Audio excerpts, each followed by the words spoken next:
Kaya sa Kristiyano, bawal yung mamroblema ka, ma-depress ka, bawal yun eh. Bakit? 5:7 ng unang Pedro. Na inyong ilagak sa Kanya ang lahat ng inyong kabalisahan, sapagkat kayo'y ipinagmamalasakit niya. Yung kabalisahan, yung worries, yung preoccupations, at saka iba-ibang problema, yun ang nagkokos ng depression eh.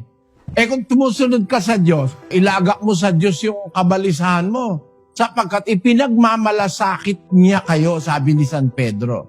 Kaya doon sa 4:6 ng Pilipos, ang sabi, Huwag kayong mga balisa sa anumang bagay, kundi sa lahat ng mga bagay, sa pamamagitan ng panalangin at daing na may pagpapasalamat, ay ipakilala ninyo ang inyong mga kahilingan sa Diyos. At ang kapayapaan ng Diyos na di masayod ng pag-iisip ay mag-iingat ng inyong mga puso at ng inyong mga pag-iisip kay Kristo Jesus. merong nag-iingat ng pag-iisip at saka puso ng tao para iligtas ka sa depression. Sa Biblia, meron namang pahintulot ang Kristo na yung nahiwalay sa asawa, makapag-asawa uli, kumporme sa kondisyon. Halimbawa, yung asawa mo ay nangalon niya, ay iniwang ka, pwede ka uling magkaasawa, hindi ka magkakasala ng malaki. Pero kung halimbawa, hindi naman siya nangalon niya, ikaw ang nag-iwan sa kanya, ikaw ang iniwanan mo siya, tapos saka ka nag-asawa ng iba, kasalanan talaga sa Diyos yun.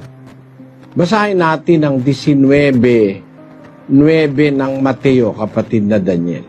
At sinasabi ko sa inyo, sino bang ihiwalay ang kaniyang asawang babae, liban na kung sa pakikiapid, at mag-asawa sa iba, ay nagkakasala ng pangangalo niya, at ang mag-asawa sa babaeng yaon na hiniwalayan ay nagkakasala ng pangangalo niya. Ayon, maliwanag ang sabi ng Panginoong Hesus, ang sino mang lalaki na ihiwalay ang kanyang asawang babae, liban na kung sa pakikiapid, at mag-asawa sa iba ay nagkakasala ng pangangalo niya.